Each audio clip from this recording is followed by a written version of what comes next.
Happy Sunday to everyone out there. Happy Sunday. I know everybody's prepping to watch the Super Bowl. I mean, majority of people, right? I guess half the world actually watch the Super Bowl. I mean, it's increasingly becoming better each and every year. And I think I'm gonna sit down and watch this Super Bowl. The past couple of Super Bowls are kind of not that I lost my love for football, but it's just kind of like even football and professional sports are becoming even more political as these years progress. Now, first, if you guys are kind of looking for electric vehicle, because I'm looking for another vehicle as the lease of my current vehicle is actually expiring. I've been looking at vehicles like the GV80, very luxurious vehicle. Looks very sexy in my opinion. I like it, real sleek lines. Um, the Porsche Cayenne, out of my price range. Okay, totally out of my price range. Won't even be looking that hard. We'll talk about it. Yeah, we can have the conversation, but out of my price range. And the Lincoln Nautilus. I don't understand a lot of the vehicles that the Lincoln brand has. I know about the Navigator, the Aviator, and I guess now the Nautilus. Okay. But nonetheless, I just wanted to kind of start off with, because I'm looking at these vehicles, maybe you guys are too. But believe me, this vehicle fully loaded is $80,000. Okay. They have 50 down here. No one ever buys a $50,000 model because that model is not on the lot when you go. So it's always at least $70,000 up to $80,000. Now, this Porsche Cayenne, they say that it starts around $70,000. Family, let me tell you, the one that you would be interested in getting is $90,000 plus, okay, at the bare minimum, because a basic Porsche Cayenne, you're like, hey, the basic one must be really, really nice. But when you get in, you're like, But again, this is a hybrid, so maybe I will look at it at 70,000, but it may only come with one seat.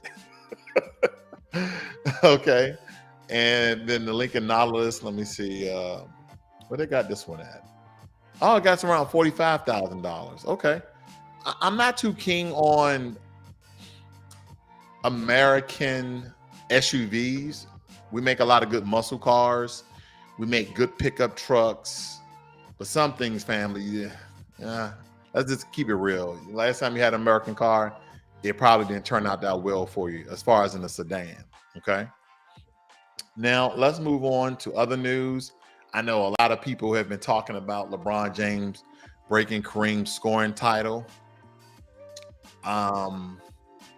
Congrats. I mean, a lot of times, family, when we congrats people and we're happy for people, just think about that we are happy for their personal achievements and maybe not our own. No, I'm just kidding, because people are like, oh man, that's hating. No, it's really not hating. I'm not hating on LeBron. I mean, wonderful achievement. You beat one of the greatest records of all time, and now you have that record. Okay, cool. I mean, cut the check. Cut the check. I'm not talking to LeBron. Cut the check, U.S. government. I'm basically what I'm saying, family. It doesn't matter what we talk about here today. Just remember, the focus is cutting the check.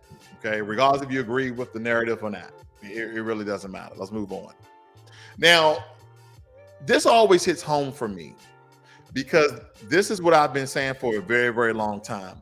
Whether you are religious or spiritual or you meditate like I do, we all have our different beliefs and we bring those things to the table because America, believe it or not, was built off Christianity.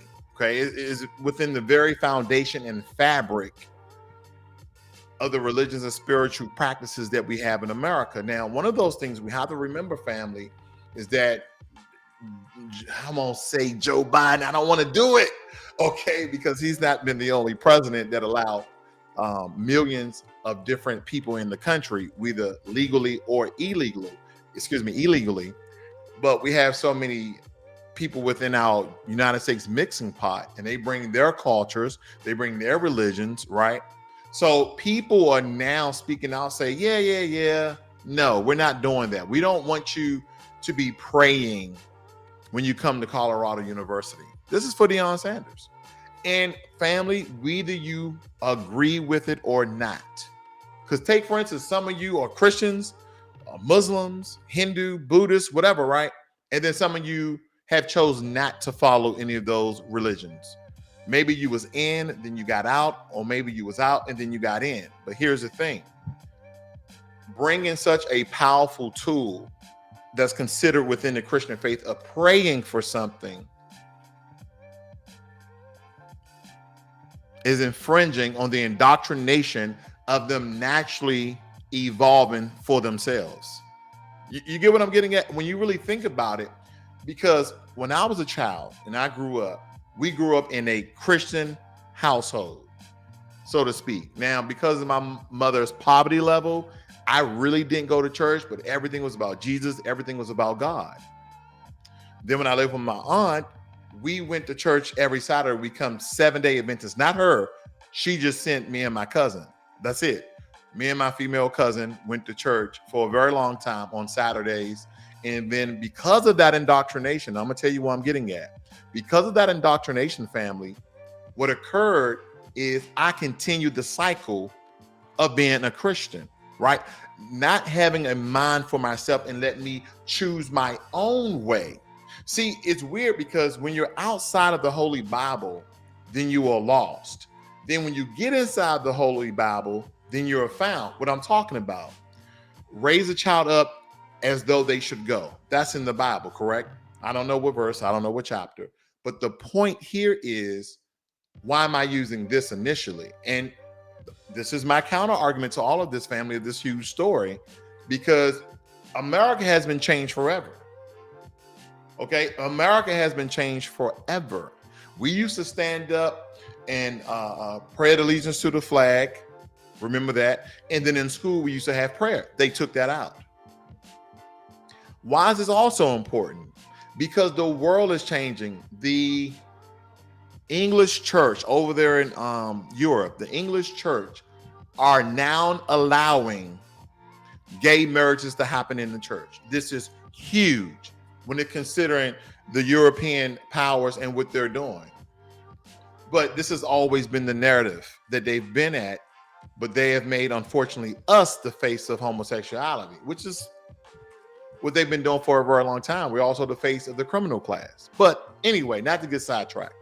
The point I'm making here, family, is that, is this wrong? That's the question for you guys. Leave it in the chat. Is this wrong? What I mean is it wrong for Colorado University to prevent Deion Sanders from praying with the team? Or is it wrong for him to initiate and start this prayer either before the game, during the game, or after the game, or whenever he does it, and the team has to be present for the prayer? I know what you guys are going to say. It should be optional, right? Because we're all intelligent people here. It should be optional because people can actually file complaints that you are forcing your religion upon me. Because here's another one. Some people say, well, I didn't say Jesus. I just said God. All you guys practice religion, right? Well, no. Okay, we can go over there. They making this a whole fiasco. I'll leave it right there. All right, so that's the story that's coming out of Colorado University. They don't want him to pray no more, basically. Now, I know you guys heard about the story that Kyrie Irving left the Brooklyn Nets and he went to the Dallas Mavericks, which supposedly he's very happy, but he only been there, what, a week or two, if that. And James Harden came out and said, oh, I know why Kyrie Irving and Kevin Durant wants to leave the Brooklyn Nets. And there's always this kind of racial undertone. I believe that the owner of the Brooklyn Nets is a gentleman called Joe Tsai, who is of Asian descent. But there have always been some sort of rhetoric coming out of this basketball camp about the undertone of racial tropes, racial misdirected comments, essentially. So I can understand. James Harden isn't surprised Kevin Durant and Kyrie Irving wanted out of Brooklyn, having tired quickly of the dysfunction he saw in his brief time with the Nets and asking out. Now, I always think about, because when you think about dysfunction, you think about disorganized, this, that, and the other, but it also a sense of confusion. Dysfunction has an element of confusion that you need to be aware of and understand. Because dysfunction doesn't just mean disorganized. It means chaos. So that's just a small bit from there, because Josiah has said some very inflammatory racial comments towards black people. So I wonder if James Harden tried to be diplomatic and kind of clean it up and said dysfunction, right? A lot of them, they're forward thinking not to hurt their bag later on. Now, this is a great one here. The U.S. jet shoots down flying object over Canada. And the president of Canada is not happy with that. It says Prime Minister Justin Trudeau said he and President Biden had ordered the object violating Canadian airspace to be taken down a day after another object was shot out of the sky near Alaska, right? Here's the president of Canada, or the prime minister. It says here that Prime Minister Justin Trudeau of Canada said that he and President Biden had ordered the downing of a flying object that represented a reasonable threat to civilian aircraft, okay? You know what I love about news? News is like a living entity, because I read a story earlier where he was against them shooting it down over Canada, right? And now it's like, oh, okay, they were in cahoots together. At the end of the day, you have to use your left and right hemisphere of your brain and your mind and come up with your own conclusions, because that even sometimes when I do the news and I read a story, I'm like, hold up, 20 minutes ago, it was this. But of course, new information comes out. That has to be fact checked. Who fact checked the fact checkers? Yeah, you get what I'm getting at. But anyway, it states here, I ordered the takedown of this is such a lie, of an unidentified object that violated Canadian airspace, Mr. Trudeau said in a statement posted on Twitter. He said an American F-22 with the North American Aerospace Defense Command, which is operated jointly by the United States and Canada, downed the object over the Yukon territory. Minister Trudeau, I just hate when they say unidentified. They kind of make it more than what it is. Listen, everybody knows it was a spy balloon from China. Weather or spy balloon, okay? I don't know. Shit. we could be making a bigger case out of this. Look, here's the thing. When people hear me talk, a lot of them hate it. You know why? They're like, yo, pick a side. And I try to look at things from both sides. And then probably off camera, I probably already made my decision more times than not. But when you look at this, could America shot down these balloons, found out they were just actually weather balloons with the technology that's inside of it, and they're not actually spy balloons trying to take pictures? And I'm just asking questions, right? I'm pretty sure there's some information out there, because I'm talking live here, that now they figured out they had small miniature cameras inside of it. That's what I'm getting at. It just grows. It just goes, okay? I see my buddy Wendell in the room, okay? I see Stephen Gardner. What's going on, good buddy? Trudeau didn't want it shot down. He wanted it forced vaccine. He wanted it for... See, that's what I'm saying. Earlier, it was stating that Trudeau didn't want it shot down over Canada. Now they're saying that he was in cahoots with this joint F-22 aerospace blah, blah, blah command that actually shot it down. So again, this is crazy to me. But here's the thing, family. And you know how I go hard on the Democrats, and I go hard on Republicans as well. And I'm not an independent, so we don't even talk about them. But the point I'm making here is this. This right here is fucking funny. Excuse my language. I'm sorry. Oh, okay. Okay. You know what she reminds me of? She reminds me of Sarah Palin. When Sarah Palin was like, I was outside my Alaska home and I saw Russia.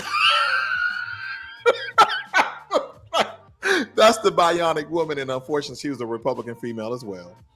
And Boebert said she shot herself while aiming at the Chinese balloon. I'm trying to figure it out. Pow! Oh! Wait a minute. Okay. I don't understand it, family. That's what I'm getting at. I don't understand how you shoot yourself. You guys can't even see the story. How do you shoot yourself pointing up at a weather balloon, spy balloon? How do you do that? Okay. And then again, it's another Republican female something just weird happens with Republican females. Okay, I just don't get it. The last Republican female said, she was asked a question. She said, what type of magazines do you read? This is Sarah Palin again. This is Sarah Palin. What type of magazines do you read, Sarah? Oh, I read all of them. Well, name a couple. Yeah. Let's read all of them. Because people was asking, so you read every single magazine that comes out? And now we got Boebert shooting herself. Sarah Palin talking about she can see Russia from Alaska. I'm like, okay, you got a telescope, you got binoculars. She's like, no, I can see it from my back porch. I can just maybe she can see the Kremlin. I don't know. But I tell you this, what is no laughing matter is the Japanese Fugo balloons that they used on World War II. That was a hydrogen balloon that literally was concocted and made to deliver a payload for an explosion and or a fire to deplete the U.S. forces. All right, because here's back in the day, prior to modern technology and modern industrialism, what they used to do was cut the heads off their enemy and throw them over the wall. The enemies that actually had diseases that they actually purposely injected. They would actually capture people, expose them to the bubonic plague, okay? Have people with armor on and maybe a mask, and catapult their body parts over to the enemy, and then just wait them out. They will come infected, and their armies will be depleted and weakened, and then they'll come over and rule. That's the way they used to do things, family.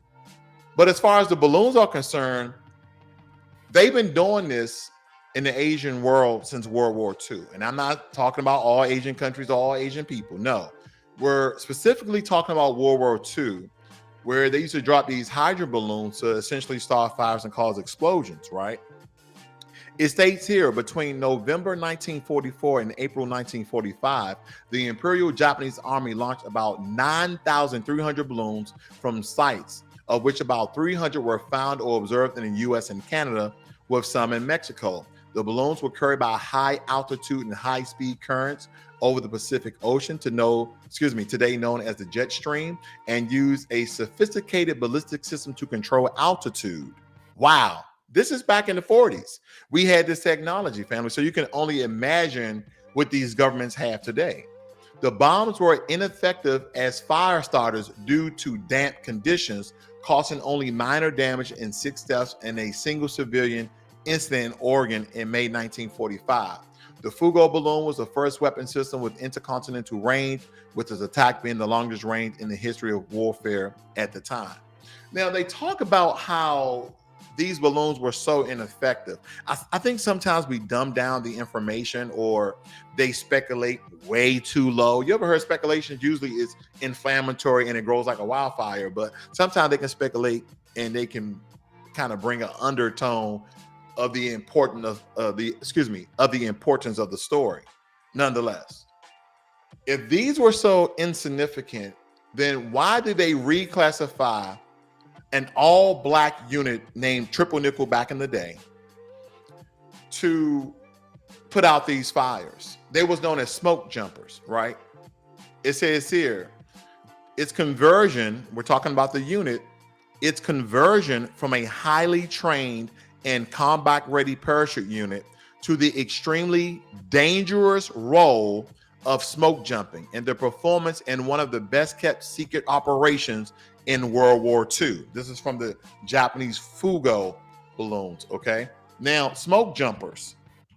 If you guys are not familiar with a smoke jumper, a firefighter who parachutes in the sight of a forest fire. Let me go back here because this is important. Here we go. Now, it states here, during this time, they were converted from a combat unit to jumping into fires. And here the black paratroopers here, and this job is very dangerous. They are actually jumping into a live fire, okay? And that's what they know the smoke jumpers, the Triple Nickel, and they converted them over. So I believe that this was very significant. Let me just point out one more thing here. At last, we thought we were going to tangle with Hitler. These are the see, here's the thing. When these soldiers signed up, they wanted to fight. They didn't want to go to the gallery cutting potatoes, cooks, and supply. No, they wanted to fight for their freedom. So it was a burning passion. Even if they knew that they would come to their demise, meaning they pass away, they knew that they were taking a step forward for our race. They were taking a step forward for our freedom. They knew that the sacrifice was great, but it was worth it. But they made us kind of do everything else when we was in the military, except the one thing that would have gave our family honor.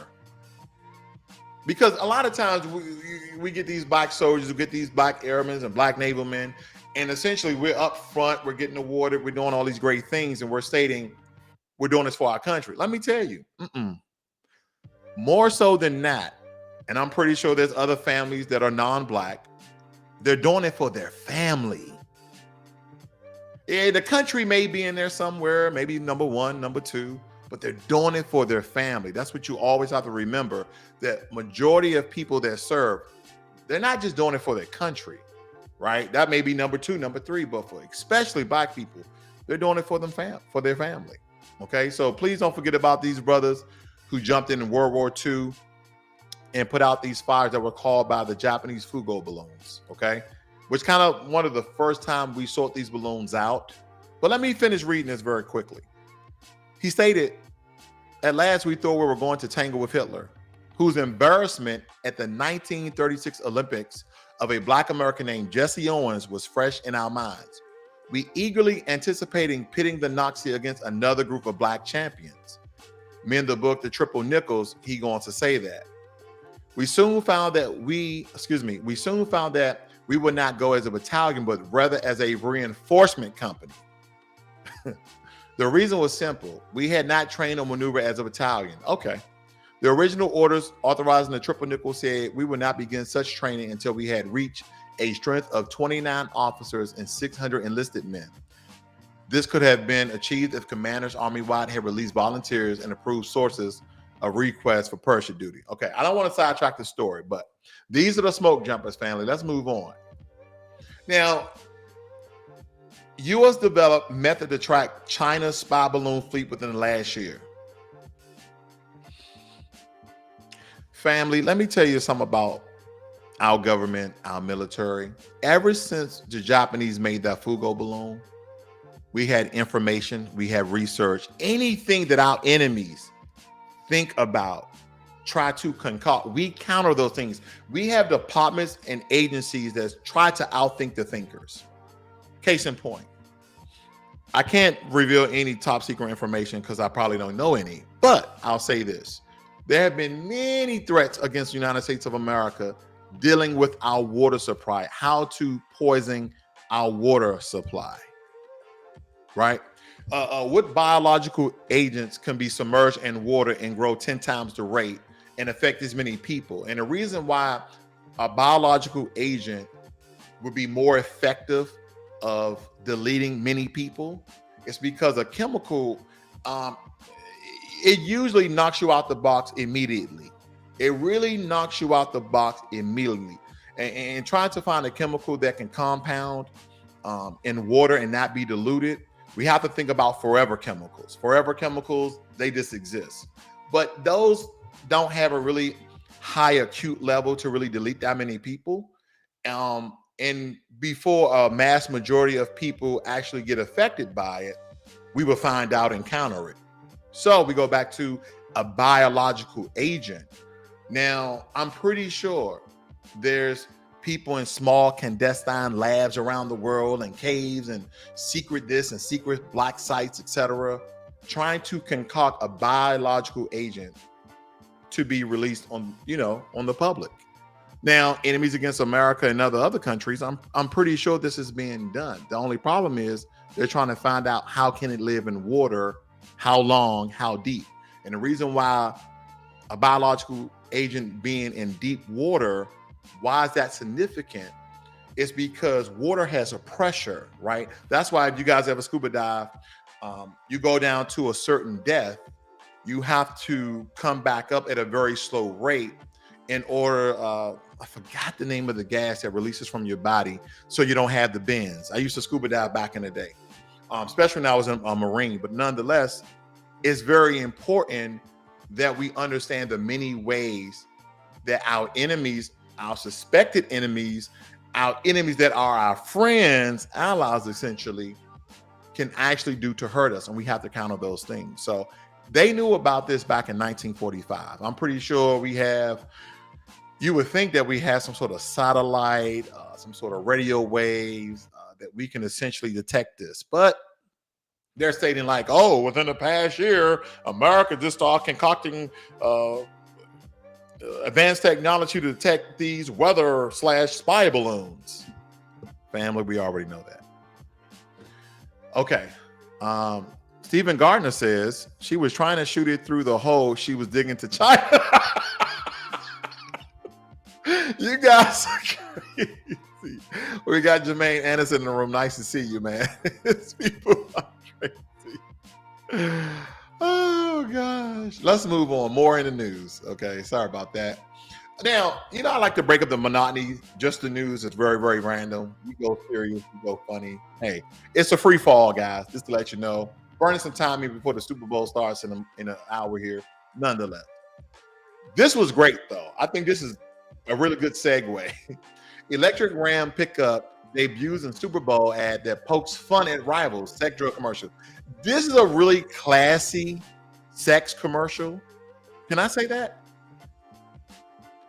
Dodge Ram electric vehicle truck commercial is very, very sexy and funny. I loved it. I thought it was great. I'm gonna let you guys enjoy this. Okay, let's enjoy this together. Okay. About buying an electric vehicle, but worried that it could leave you and unsatisfied, then you could be one of many Americans concerned about premature electrification. Okay. Look, we're gonna pause this. Here's the thing, family. I have over 1,000 gigabytes of speed, and I had a mesh, and I had this, and I had that, Wi-Fi extenders, right? And I'll test my speed, and like, oh, you're getting 200-300. And I'm like, well, I need a high upstream because I'm a YouTuber and I go live a lot. Then I said, you know what? I'm gonna invest $2,500 because that's I think how much it costs for someone to come in and relocate my Wi-Fi, ride them and modem and put them in one of those smart panels, and they drop wire inside of my house where he ran it from the modem and the router, and this is actually plugged in. So I never know why I'm on YouTube, why my signal is going so damn slow. Okay, and we're going to finish the video, family, but we got to take a timeout. Get the timeout, go grab some coffee, come back, because I want to show you guys this. I really want to show you guys this. I'm tired of it, okay? I'm tired of the slow speeds. Even my wife knows. She's like, baby, you crazy. I go crazy off of slow internet speed because we pay the most. Listen, look at this.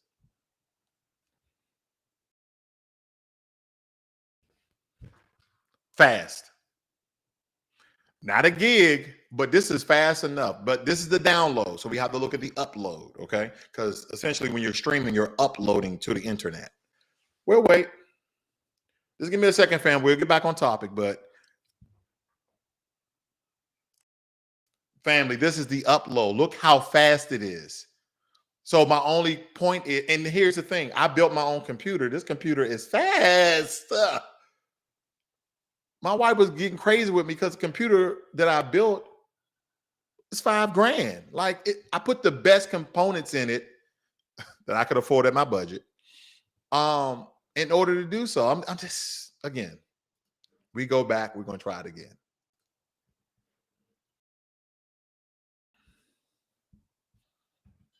Symptoms may include fearing you might not be able to last as long as you'd like. There was plenty of charge before, and sometimes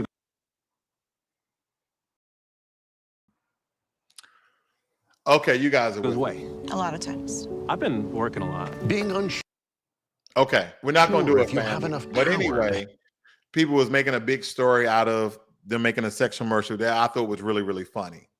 Now, one of the biggest topics that's going on currently is the open AI, The open AI, the company Chat GPT came out and everybody's using this open AI technology. And Google was like, hey, in a couple of months here, we're going to come out with our own open AI that can do some of the same things that particular Chat GPT can do, that we're going to be able to we're going to able to do more. The only thing about this, family, is when we think about Chat GPT and open AI and chatbox and this, that, and the other, is how are they going to make their money? Now, if you go to Chat GPT, you will know now they have two plans. They have the free plan and the premium plan, and the premium plan costs $20 a month. Look for Google to do something similar, but with Google, if people start to use their open AI chatbots more than their Google search engine, what they're going to do is probably use a backdoor technology into the search engine that kind of runs into the open AI, but they need to continue to run ads. Google makes a lot of their money from advertising because you will now go Google everything. And when you go to these different Google, see, the key thing is here. This is what I love about it. When you go to Google, this is the only thing you see, right? Some of the things you frequently visit, but there's no advertisement. But soon as you type in, let's say horses, okay, let's just type in horses, you're going to see advertisements everywhere, right? That's advertising, family. Yeah. You're going to get your story over here. Look, things are popping up. People on horses, advertising. This is where they get all of their money from, a big portion of it.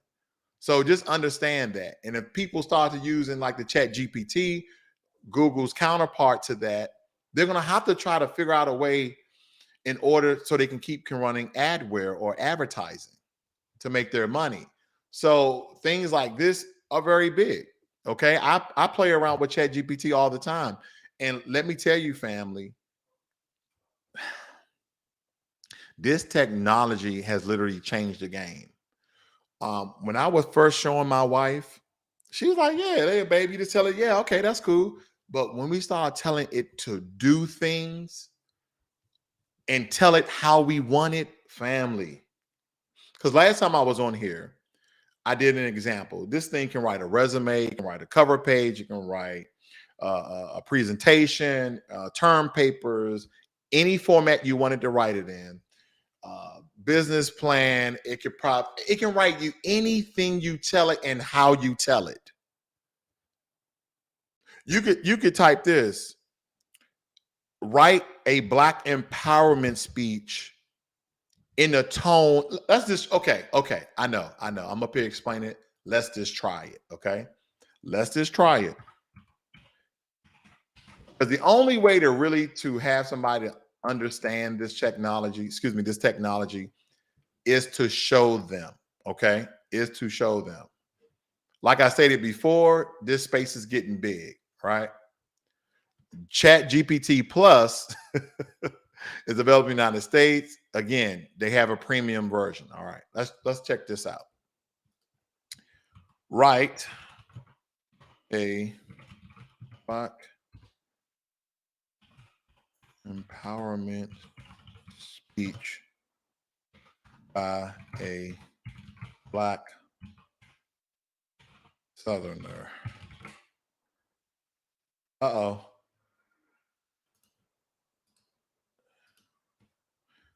Give me 1 second, family. 1 second. Write a Black empowerment speech by a Black Southerner. Yeah, let's and you'll see what I'm talking about.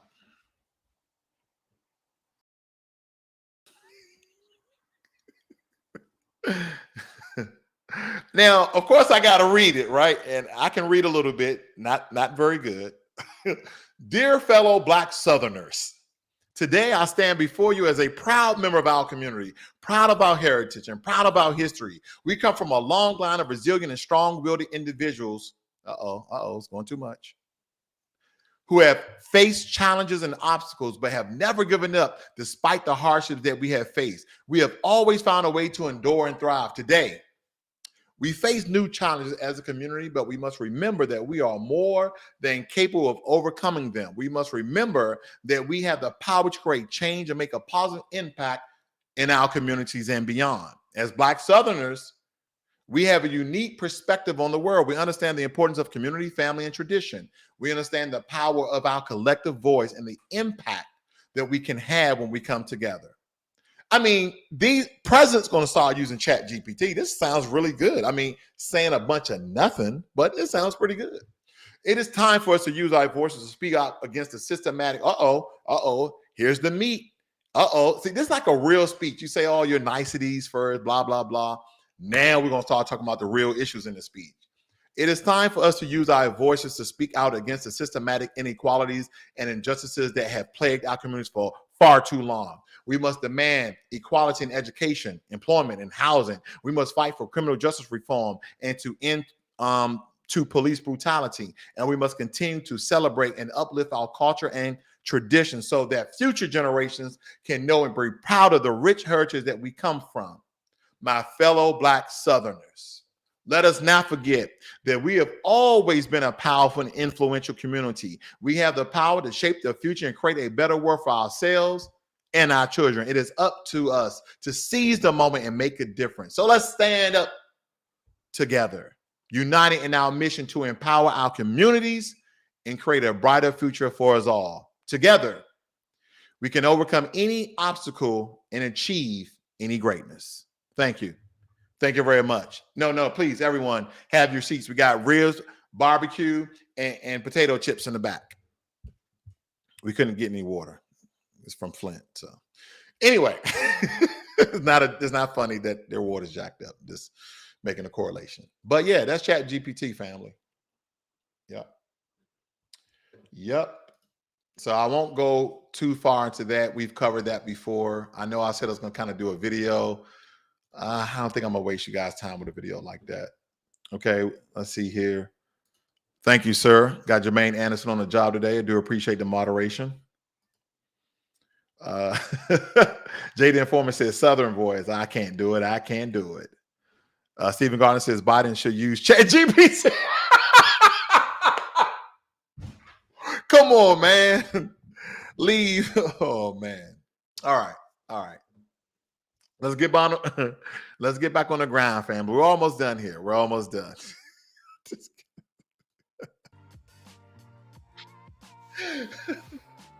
No, Joe Biden and George Bush both need Chat GPT. But anyway, I digress. Funny. Now, here's a problem that we covered last time in one of my videos, family, about the surrounding area of these Black farmers. They're being basically terrorized for them to move and give up their land. Okay, so let's watch this very quickly here. I want you guys to be aware of the problem. We're just kind of doubling down on this. We're doubling down so people become aware and help these Black farmers within that area against the face of tyranny and oppression, and to take what's rightfully theirs. So listen in.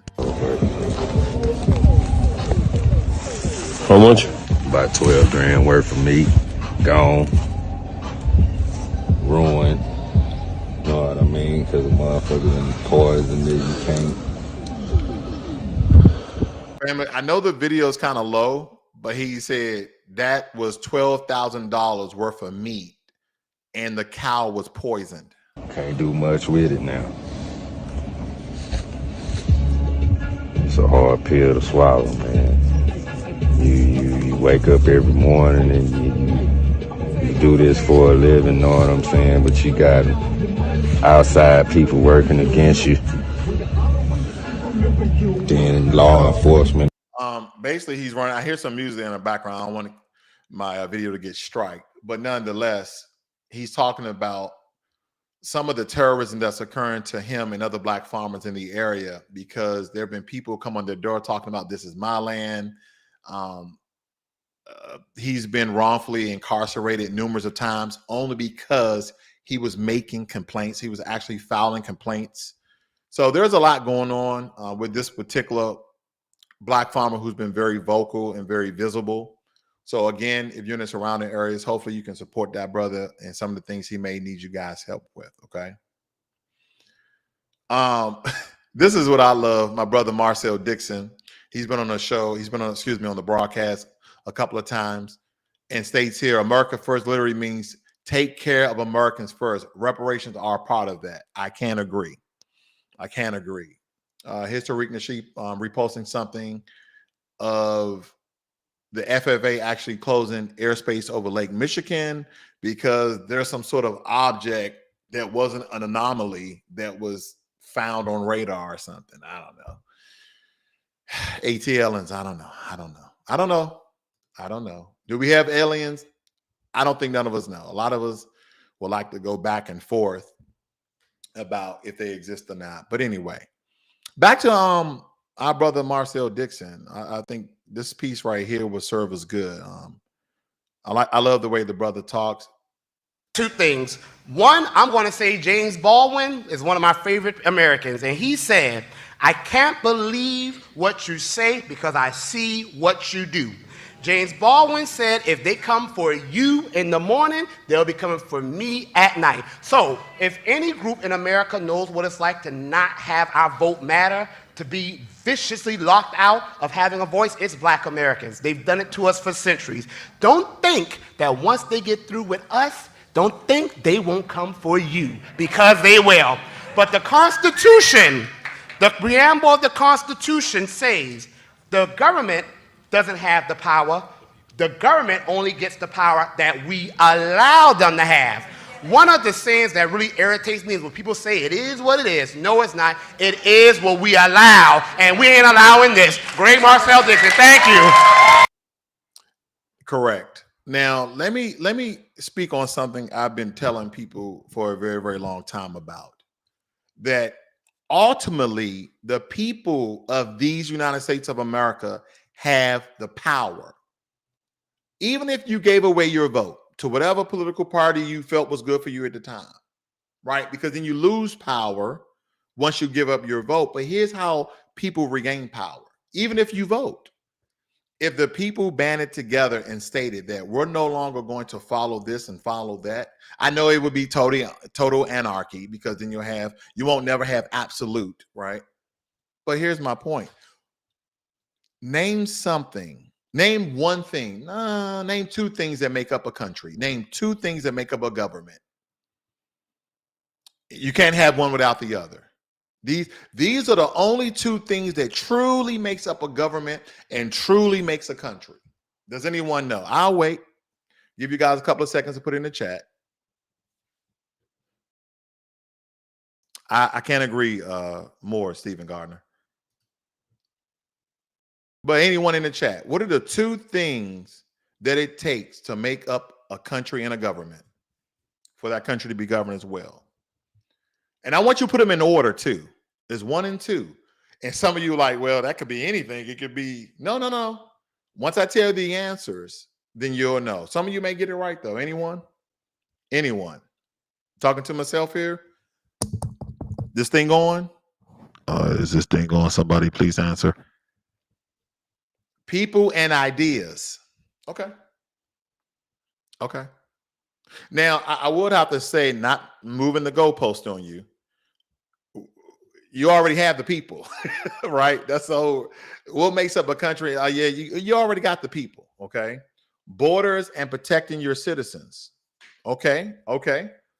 That's very good. Borders and protecting your citizens. Okay. What are the two things to make up a country and government, to create a country and government? So we got people and their ideas, borders and protecting your citizens. Let me tell you how easy this thing is, family. The same way that a country is ran are the two same things that a country needs in place in order to exist. Do you understand what I'm getting at?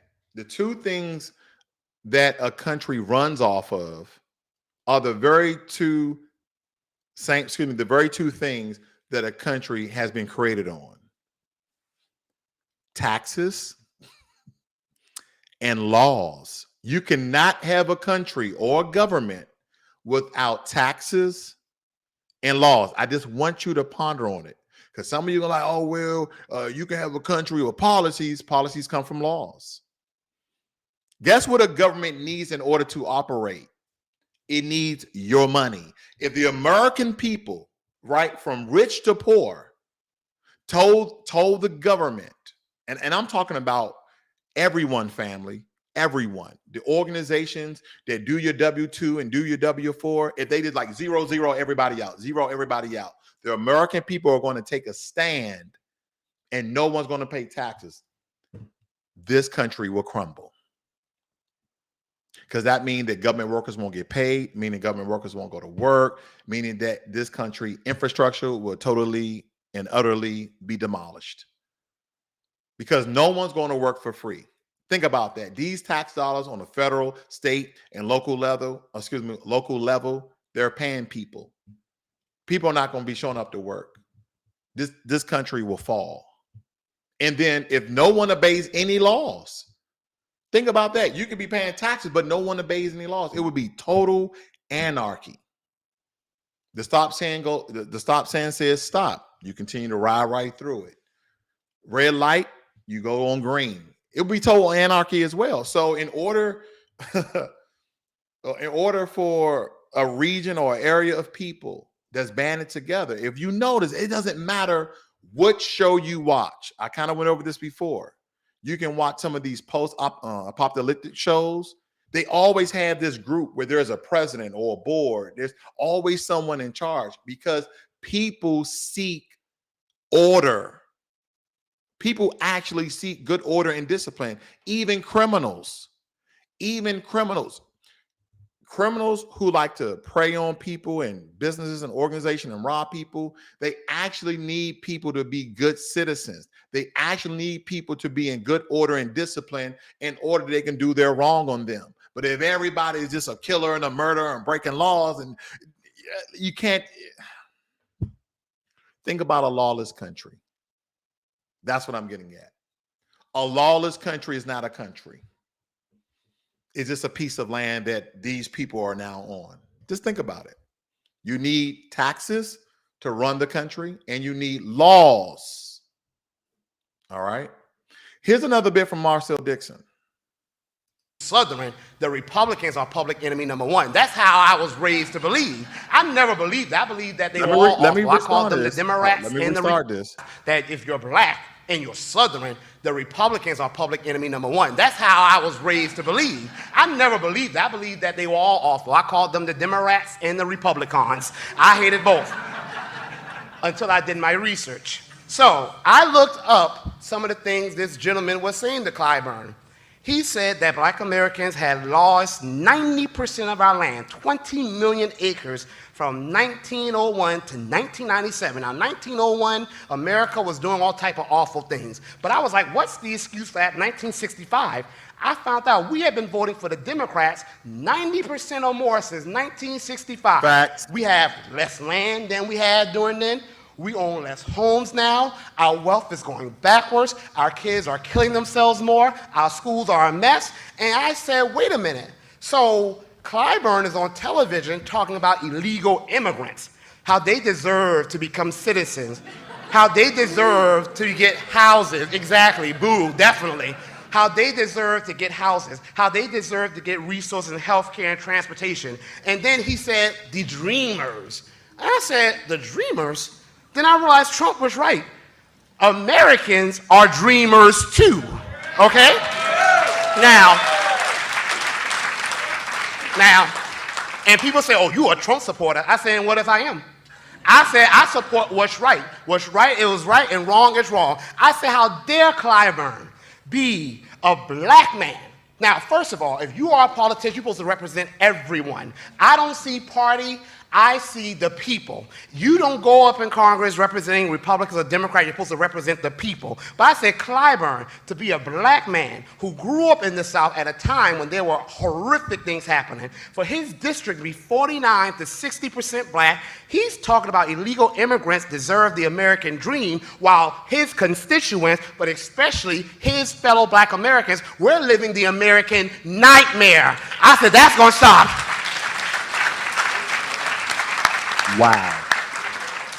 Family, that's a real trooper right there for our people. Let's just keep it real. He's on fire. I love that guy. I love what he stands for. Absolutely love it, family. Absolutely love it. Okay. Now, Family, I just thought that this was funny. I really did. I really did. I'm sorry. I can be childish, okay? And that's okay. I want to get it all out before I go. And I don't mean off the show, I mean in life. I want to get it all out. My wife knows I laugh at a lot of stuff I shouldn't laugh at. But deep down inside, I have a heart, family. I have a heart. But this is some things where they're not really harmful to nobody else except that person. So on this count, I'm going to let this one ride, okay? So this is coming from our sister Juicy Genius, right? And the message here to stay on, bro, look at her neck. What in the Men in Black Max Reptilian is going on here? Okay, I'm going to say it one more time so you guys can get it. Bro, look at her neck. When I show this video, look at her neck. It says, what in the Men in Black Mass Reptilian is going on here? Look at this, family. You got to look at this video. What in the Men in Black Masked Reptilian is going on here?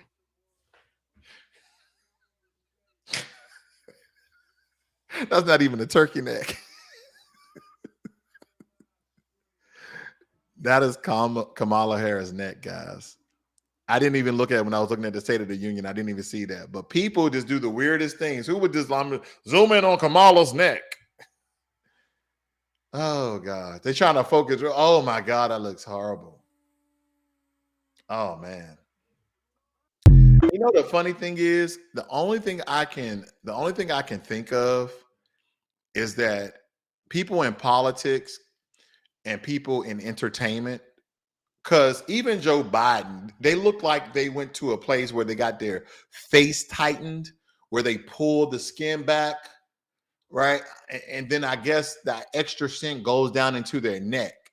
Because Joe Biden, to be that old, he has really tight skin for a white man.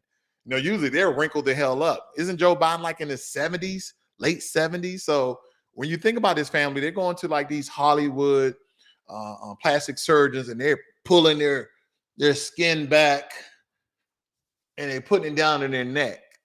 And granted, family, I'm gonna be real with you. Not only white people do that, black entertainers in that space do that too.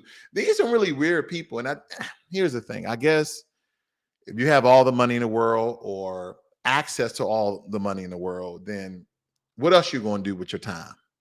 What else you gonna do with your time? That's what you have to ask yourself sometimes. Why do these rich people are the ones who are usually the weirdos?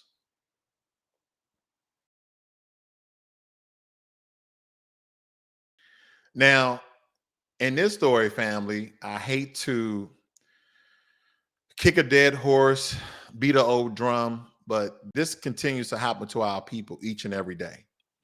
White cops arrest 2 black women while witnesses tell them that the white guy punched one of the women initially. The guy only gets a summons. Okay, so let's look at this. Let's look at this. There's a lot going on. First. Okay. He hit her first. No, Amber. Now listen to this. The women who are talking sound to be Caucasian. So they even have Caucasian representation saying, no, that guy hit that girl first. When your face and your skin in your lineage has been literally the face and the fall child for the criminal class in America, it's like the police and law enforcement, any cries, any evidence, anything to counteract their narrative that they've already concocted in their head, they become deaf to it. Amber. You don't need to. She's fine. Let her get in the car. You're going to be under arrest For what? She didn't do anything. Are you serious? Yep. Hands on your back. Oh my God. She didn't do anything. I didn't do shit. Hands on your back. Y'all are fucking crazy. He hit her first. There's 3 women and a witness telling you guys. There's other witnesses. He's getting a ticket too. It's okay. Can you come So are you arresting him? He's getting a ticket. For A ticket? A ticket, but she's getting arrested?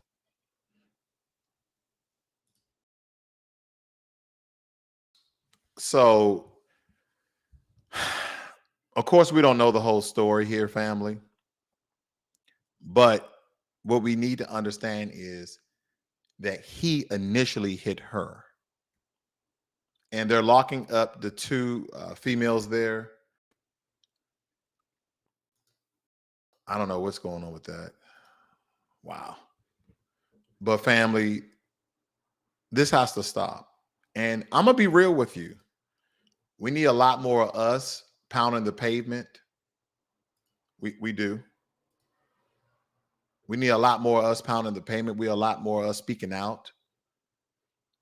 And then our Caucasian friends who knows what's going on, they have to stop being afraid to speak out. But we can't depend on them. Just keeping it real, you can't depend on them. But it would be nice, right? You don't have to put them that tight, bro. They're not that They tight. are that tight. Wait. I'm confused. Can you take me? Because I don't trust him. Yeah. Hello? I don't care. Okay. She said she Yeah, confused. they're arresting Amber and Charlene. A female can come get you. No, I don't want her. Okay. She's mean. Okay. What the fuck? She's not even doing anything, so why are you touching her like that? He hit her. Stay back here. You don't want to catch charges too. Stay back here. You guys, he hit her first. I understand that. He hit her first. We can go over this at fucking court. So when this lady who's ever recording it says he hit her first, initially this same cop stated, oh, well, he's getting a summons. He's getting a ticket. A ticket? He literally committed assault. And again, I know family want to get in one side of it. We don't know everything that occurred, but the rebuttal of this officer, I mean, family, you can't even make out what he's saying because he's just bumbling. So whatever they're doing doesn't seem just. Why? Okay, why isn't he getting arrested?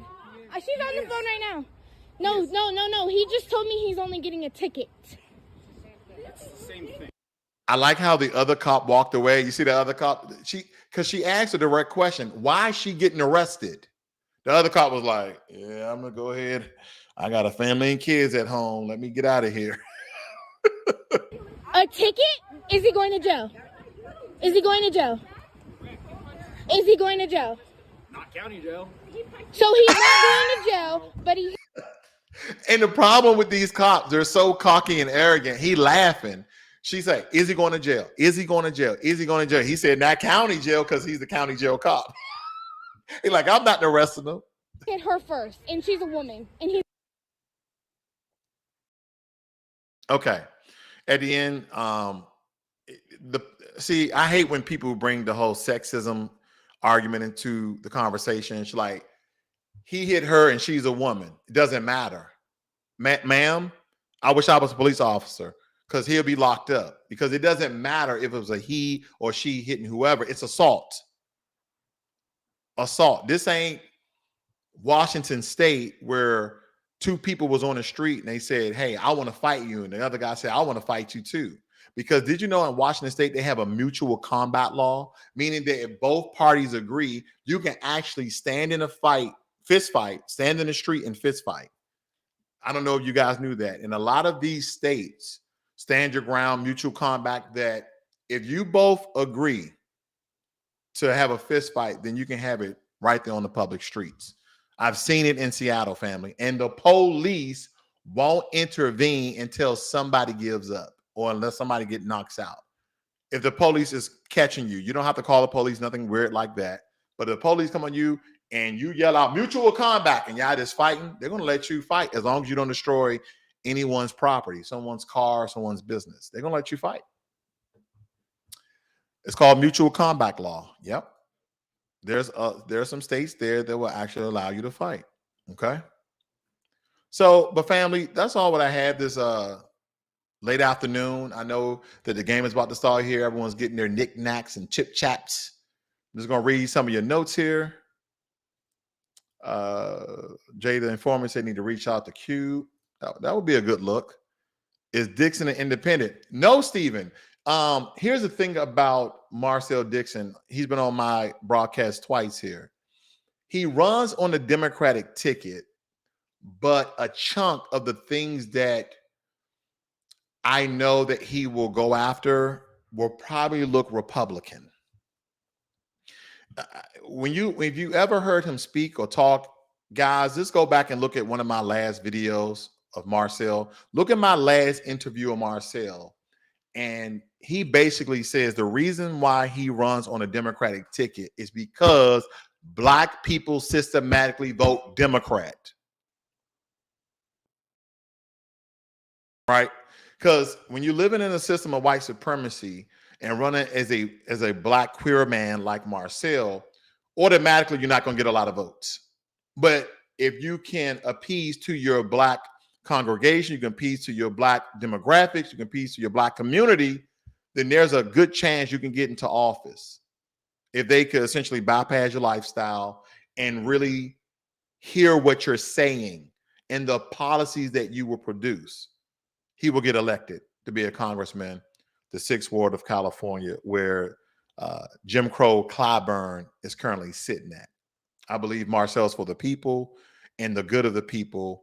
And he understands in order to fix America, you must repair Black Americans first by paying what you owe America, which is reparations. That is what he's on.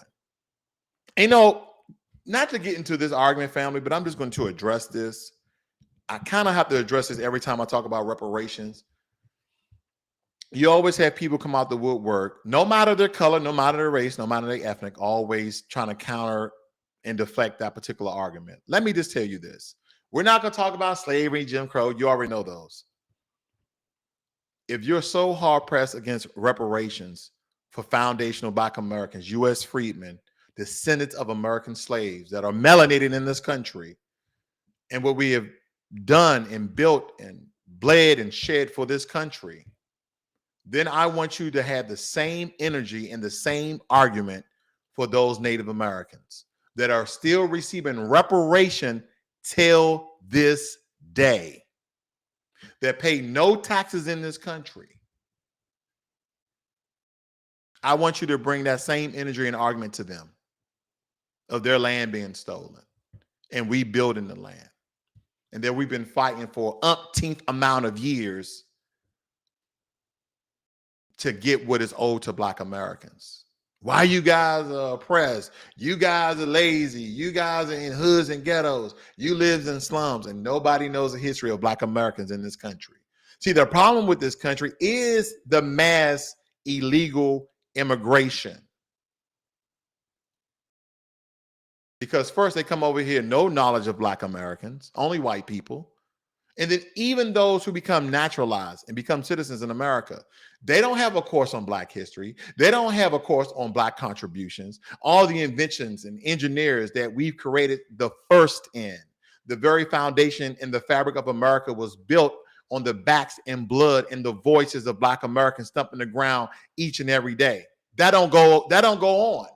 They don't cheat. They don't teach Indians, East Indians, those from the country of India. They don't teach the Chinese or the Japanese or the Korean or the Irishman or the Italian or the British person or the Portuguese or the Spaniard person. They don't teach these other people of the contributions that Black Americans have made for hundreds of years. What they teach them is by showing depictions of professions that Black people have, like a drug dealer, a pimp, a lowlife, a dusty dude, a criminal, a killer, a murderer.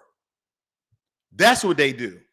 They don't show the depiction of themselves being the world's biggest killers by literally genociding people from the dawn of the dawn of industrialism. Back in the early 1400s, when really things started to be logged and tracked. They don't show that. They don't show how they wiped away the Tasmanian people. There's literally none of them left. They're extinct. They almost wiped out the so-called Native Americans, red Native Americans, as well as those Black Native Americans. Almost wiped them out. Almost wiped them out, family. The exterminating of people. But they'll talk about Chicago. They'll talk about Baltimore. Did you know that majority of mass shooters are Caucasian? Majority of mass shooters kill, subtract that word, YouTube. I know I'm gonna have to do a review. Majority of the people that they delete are their families. See, you only believe what you see on TV. You don't know the actual stories. They will show this independent mass shooting and that this occurs every time. But when you go look at the numbers, you're seeing over 200, over 300, because these mass shootings involved when people go out and delete their families. And that's mostly Caucasian men. They don't teach that history to the immigrants and foreigners that come over here. They don't teach them that. They don't teach them that. They don't teach them about Elijah McCoy, Charles Drew, Vivian Thomas, Murray McLeod Bethune. They don't teach them about those. They just show them they were slaves, a bunch of slave movies, then a bunch of gangster movies, and then they just play some rap. They don't tell them about our greatness each and every day. That our struggles, all the laws that were on the books on local and state and federal levels to prevent and stop Black people from progressing in this country. They don't even teach the citizens of America this, let alone immigrants and illegals that come across the border. They're not getting taught this. They believe what they see. They believe what they hear because, family, think about you. Do you just go out of a library and pick up a book about the culture of the Chinese people? You don't do that, right? You don't do that. You start to kind of learn about people before you visit the country. You start maybe doing a little research. But no one picks up a book like, you know what? I want to learn about Turkish people. And then, oh, I didn't know Turkish people did that. So you know that people come over here and say, you know what? I'm going to pick up a book to learn about Black people in America. This is a great book. The Achievements of Black People in America. Let me read that. People don't do that. So unfortunately, when they show these immigrants and people who have been naturalized a video as they're being migrated and immigrated into America, they show Black people as poor, destitute, live in dilapidated areas and slums and ghettos, and that we're the criminal class and the poor class of America, that none of us are intelligent. Some people are simply racist because they believe that you are stupid. I'm going to say it again. Some people are inherently racist because they believe a group of people are just stupid. Like, why are you guys taking up this good oxygen? Believe it or not. I just had to say it, family. I'm sorry. I went on a little rant there, but I had to say it. I'm just believe me, a lot of YouTubers and influencers, they get tired. And every now and again, I got to get off my chest. I can't hold it in. Stephen God remind me to tell you something about Black farmers offline. All right. The stress killing her. He running Democrat. He was independent. I don't think. Okay. Yeah. Okay. It says Umar Johnson proves that point. He basically against reparations. Yeah. Here's a question. Why would a Black American man who is an FBA, right? Talking about his lineage, not a group. We're not a group. FBA, lineage. Why would he go against reparation, or why would he try to dilute the reparations conversation? Because he's such a pan-Africanist. It's kind of like, why not educate the Africans to take up their beef with Europe, where they just gave you your independence? Most of the African countries who were colonized by the British, by the Portuguese, by the French, by the Dutch, and also even by the Spaniards. Why don't he teach them to take up their beefs with them and get reparations to help rebuild their country and improve their infrastructure and do better for their people? But no, he's talking about Africans in America who are not foundational Black Americans. They should get reparations too.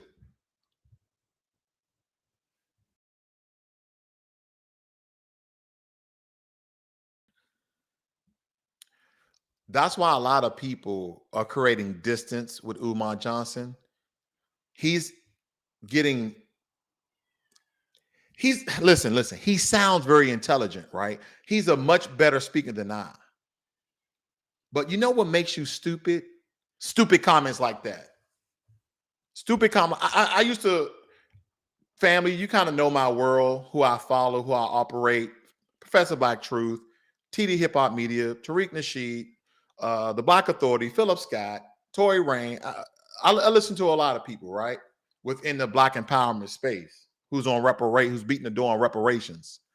And it used to be Umar Johnson. I just don't listen to him anymore. I just don't listen to him anymore.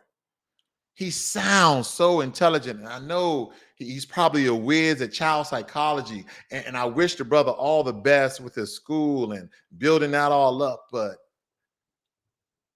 if you're not for foundational Black Americans, then you're against us. And he seems as though he's against it. He really have the Pan-African movement where he's like the only one in the space right now. Because family, the only thing you have to do is go on social media for 5 minutes to see Black Africans and Caribbeans speaking down to Black Americans. And again, I know those very few people don't speak for all of them. But I'll tell you this, going to some of these countries, family, they treat you worse than the white people. You go to Caribbean, Bahamas, Jamaica, they treat you worse than the white people who are there colonizing them, buying up their land, buying up their business. They treat you worse as a visitor, and you share some of the same ancient old history deriving from Africa. You share the same struggle. You share the same oppression. You share the same skin color, but they give you no love sometimes. And again, when you have individuals on social media perpetuating that stereotype, and then you go to the country and you get more of that energy, then you start to believe and know that it's true. And again, I'm not saying every single Caribbean, every single Bohemian, every single African. I'm not saying all of them are off code, especially with Black Americans. But let me tell you from personal experience, there's a lot. Unfortunately, there's a lot. Okay. So anyway, I don't want to tally here too long. I'll just let you guys have a great and wonderful Super Bowl. And I'll see you guys on the next one. Have a great day.